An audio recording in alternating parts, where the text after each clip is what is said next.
Hello மக்களே! இன்னைக்கு சூப்பரான ஒரு சிக்கன் ரெசிபி தாங்க பார்க்க போறோம். சிக்கன் டிக்கா மசாலா. இது வந்து சப்பாத்திக்கு ரொம்ப நல்லா இருந்ததுங்க. ஸோ கண்டிப்பா நீங்களும் ட்ரை பண்ணி பாருங்க. அதுக்கு பவுல்ல நம்ம சிக்கன் எல்லாத்தையும் கழுவிட்டு நம்ம இதில சேர்த்துக்கலாங்க. இதோடயே ஒரு 2 ஸ்பூன் வந்து தயிர் சேர்த்துக்கலாம். தேவையான அளவு மிளகாய் பொடி, மல்லிப்பொடி, கரம் மசாலா, கொஞ்சமா வந்து நம்ம சீரக பொடி சேர்த்துக்கலாம். அதுக்கப்புறம் தேவையான அளவு உப்பு, லெமன் ஜூஸ் வந்து சேர்த்துக்கோங்க. அதுக்கப்புறம் ஒரு 1 1/2 ஸ்பூன் வந்து இஞ்சி பூண்டு பேஸ்ட் வந்து சேர்த்துக்கலாம். எல்லாத்தையும் சேர்த்துட்டு நல்லா நீங்க இத வந்து நல்லா கலந்து வச்சுருங்க. இந்த கலந்ததுக்கப்புறம் இந்த மசாலா வந்து ஒரு 1/2 மணி நேரத்துலேருந்து 1 மணி நேரம் நல்லா ஊறட்டுங்க. அப்போ தான் நம்மளுக்கு சிக்கனுக்குள்ளலாம் இந்த மசாலா உள்ளே போய் நல்லா டேஸ்ட்டாக இருக்கும். அதுக்கப்புறம் ஊறினதுக்கப்புறம் பேனில் கொஞ்சமாக நம்ம எண்ணெய் சேர்த்துட்டு இந்த சிக்கன் எல்லாத்தையுமே நல்லா வறுத்து எடுத்துடலாம். சிக்கன் வந்து ரொம்ப நேரம் வேகணும் அப்படின்னு சொல்லிட்டு இல்லைங்க.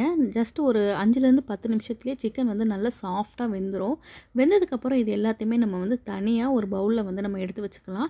அதுக்கப்புறம் இந்த மசாலா வந்து எப்படி செய்கிறது அப்படின்னு சொல்லிட்டு நம்ம வந்து பார்த்துடலாம்.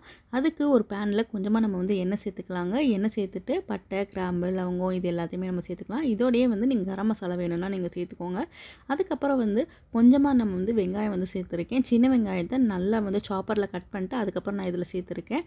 இந்த வெங்காயம் நல்லா கொஞ்சம் கலர் சேஞ்ச் ஆனதுக்கப்புறம் இஞ்சி பூண்டு பேஸ்ட் வந்து சேர்த்துருக்கேன். அதுக்கப்புறம் தக்காளியை வந்து நல்லா அரைச்சிட்டு நான் அதுக்கப்புறம் இதில் சேர்த்துருக்கேங்க. எல்லாத்தையும் சேர்த்துட்டு நல்லா நீங்கள் கலந்து விட்டுக்கோங்க. அப்புறம் இதோடையே வந்து கொஞ்சமாக மஞ்சள் பொடி, மிளகாய் பொடி, அதுக்கப்புறம் மல்லிப்பொடி, கொஞ்சமாக ஜீரக பொடி, தேவையான அளவு உப்பு எல்லாத்தையும் நம்ம வந்து இதில் சேர்த்துக்கலாம். சேர்த்துட்டு நல்லா வந்து எண்ணெய் பிரிஞ்சு வர வரைக்கும் நல்லா நம்ம கலந்து விட்டுக்கிட்டே இருக்கலாம். மசாலா ஸ்மெல்லாம் இப்போ போனதுக்கப்புறம் நம்மளுக்கு தேவையான அளவு வந்து நம்ம தண்ணி ஊற்றி கன்சிஸ்டன்சி வந்து இப்போ கரெக்ட் பண்ணிக்கலாங்க. அதுக்கப்புறம் நம்ம வறுத்து வச்சுருக்க சிக்கன் இருக்கு இல்லையா, அது எல்லாத்தையுமே இதில் சேர்த்துட்டு நல்லா கலந்து விட்டுறலாம். சிக்கனும் மசாலா வந்து நல்லா பைண்ட் ஆகிற மாதிரி நல்லா கலந்து விட்டுறலாங்க.